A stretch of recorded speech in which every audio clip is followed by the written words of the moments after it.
Sugar Bear Lamali, it is Community Corner. Thank you for being here. As always on Thursday, we like to highlight people in our community, right, Lamali? We love it.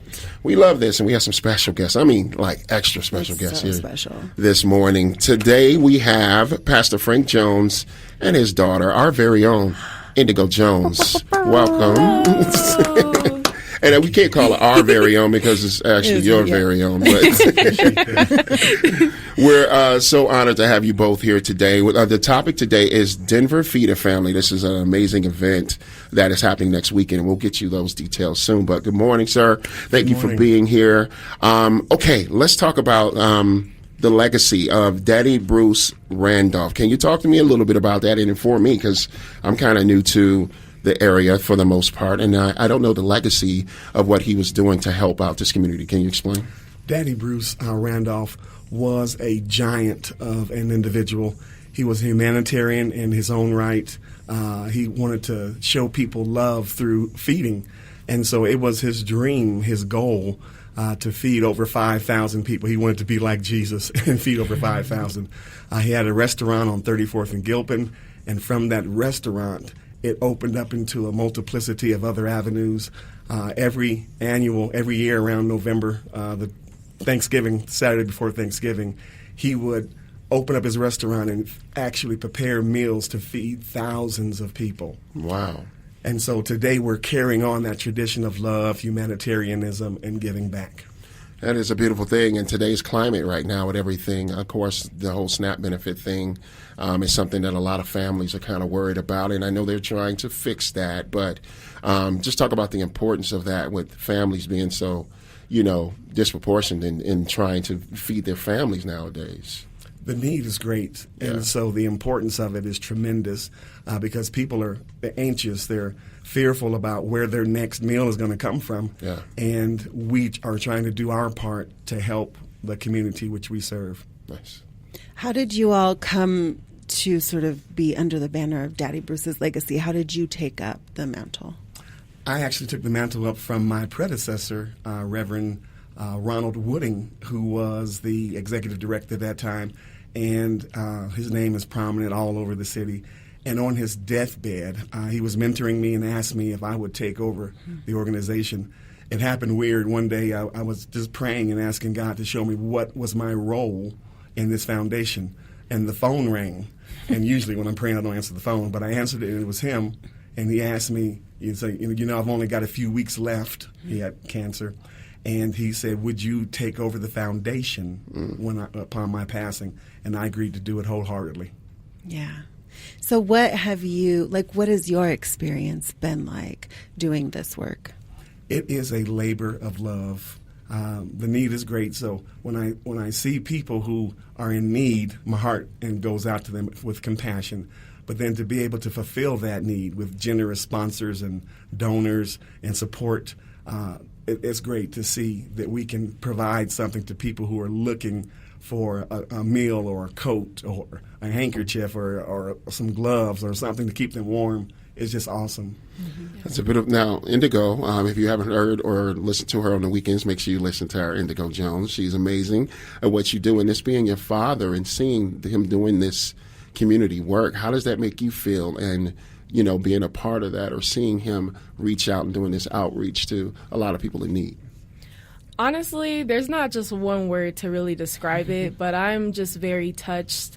I'm very inspired because, my father is not like this just, to the public. He's like this privately, and I feel like a lot of the values that he carries into the foundation and even into church, he has instilled in me and also my other siblings and my mother as well. So, to see him just work and just be the man of God that he is and to be the person that he's called to do, it's inspiring, and it inspires me to do that, not just for myself, but other people as well. And I just look up to him in many, many ways. And it's just cool to see that because there are a lot of needs that we have that we need in this community, and he looks for the answers, and he looks on ways to act on these things and not just see the problem, but take action to fix the problem. Yes, indeed. I do want to get to the Thanksgiving baskets, but first I want to have you talk a little bit about the Epworth Foundation and the larger work that you guys do. Thank you for that opportunity. So during the Thanksgiving season, the Daddy Bruce Randolph Legacy Foundation partners with several other organizations, and the Epworth Foundation is one of the driving forces. I thank God for the director over there, Ziamara Unique. She is awesome in putting things together. She's the go-to person.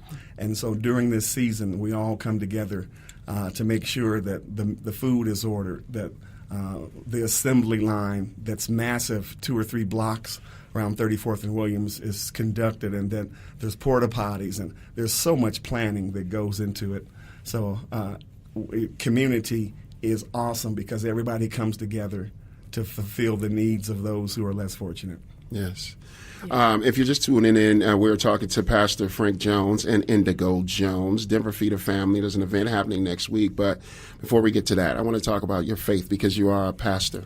I'm a God-fearing man, and I know that your daughter is as well, and it plays such an important part of everything that we do. But in this mission work that you're doing, can you talk about how that leads you to what you're doing? And you mentioned the word community, and the church is community. And now this outreach, doing what you're doing, is so pivotal and important, and how your faith carries that. Faith that is not tested is not real faith. Amen. And so that when we see the needs of the people, of the communities, we're able to put our faith into action because faith, of course, without works is dead. So you can have all the faith you want, but if you don't put any action behind it, it's pointless. Mm-hmm. So I thank God that the community comes together, and being a man of faith helps carry out those initiatives because that's where our inner strength comes from. Love to hear that. Let them use you. Yeah, come on. Let them use you. Okay, so talk to us about the event on November 22nd. On November the 22nd, anytime, you can sign up to volunteer, you can sign up to give support. And on the 22nd, it's a massive day. It's a day where different companies, corporations, businesses, individuals all come together to form this massive assembly line that spans 2 or 3 blocks down Bruce Randolph Avenue around, it's beginning at 7 o'clock in the morning all the way to 3 o'clock in the afternoon. And people are putting in macaroni and cheese and turkeys and stuffing and dressing and all these different things into a box and pushing the box down the assembly line. And then drivers are coming to pick up these boxes and actually deliver them to where they're supposed to go. I love that. Now, Indigo, for this event, Denver Feeder Family, tell the people how that feels for you to be able to be out there and help out so many people. It's so dope, and it's just cool to see multiple parts work together because it's not just the assembly line that comes together. It's also the people who clean up the kitchen, set up the kitchen, set up the boxes, the people who drive and deliver the foods to hundreds, thousands of people.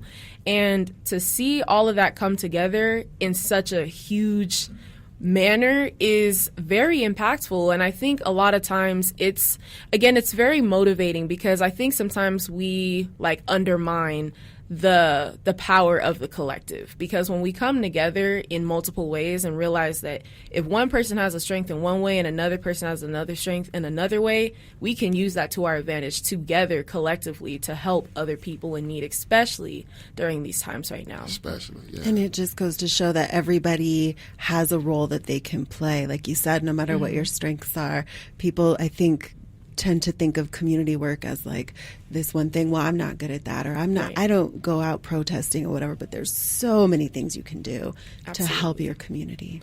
And I love that there's different parts, because when I did it one year, I did the assembly line. So I was helping packing the turkeys and the mac and cheese, and then even the time, it goes by so fast because you're getting all these boxes and you're just putting it together. And then even then you're also making friends and talking to other people, and then you talk about their days. And even though it's cold, we bond over the fact that it's cold and we just keep it pushing, and then people are just in high spirits and you feel good afterwards. It's just high energy, positive energy. It's good. It's a good vibe. Beautiful thing. It's awesome to come together and to see so many people wanting to help show love to those who are less fortunate. It's awesome. Yes, It's a great feeling. Okay, Pastor Frank Jones, if you could please give more vitals, the details about when this is happening, because, by the way, we're going to be there broadcasting live. We are. So you should come by and say hello to us, but we're trying to help and do our part to make a difference. But once again, give them the address or the location, the time, the date, and how people can get involved if they want to help. Again, I first want to thank, of course, God, and you guys are awesome. So I want to thank the Drop, Sugar Bear, Lamali, Weston for allowing this opportunity to showcase what's going on and to be able to get more support for this massive undertaking. So the major event happens November the 22nd. It's always the Saturday before Thanksgiving. Okay. And it happens always around 34th and Williams Street, 34th and High Street, 34th and High, where the massive assembly line is. If you want to sign up to give donations for this great event, you can go to the epworthfoundation.org, epworthfoundation.org, and support there. You can sign up, and even if the sign-up sheets are taken, if there are no more positions available, still come. Come on down. Yeah, come anyway. And that happens on the 22nd, anytime between 7 a.m. all the way through 3 p.m. Okay. Beautiful thing. We can't wait to be a part of this and support this effort. Thank you both for being here and spreading this good word. God bless you both. And the work that you're doing is so pivotal for our community and the times that we live in right now. So thank you once again. Thank you. We appreciate you, and thank you so much. Thanks for having us. It's our pleasure. And before you go, there's going to be a proclamation read on yes, Monday, right? That's right. Good point. The proclamation will be read on November the 17th at 5:30, and the drop will be mentioned in that proclamation from the mayor's office. So it's going to be a great time. Hopefully you guys can be there. It's during one of the City Hall readings. That's beautiful. Yeah, that's a big deal. Thank you Congratulations. Yeah, congratulations on that. All right, Community Corner, that's what this is about. Again, thank you both for being here. We love doing what we do here at 104.7 The Drop. It's Sugar Bear Lamali, 104.7 The Drop.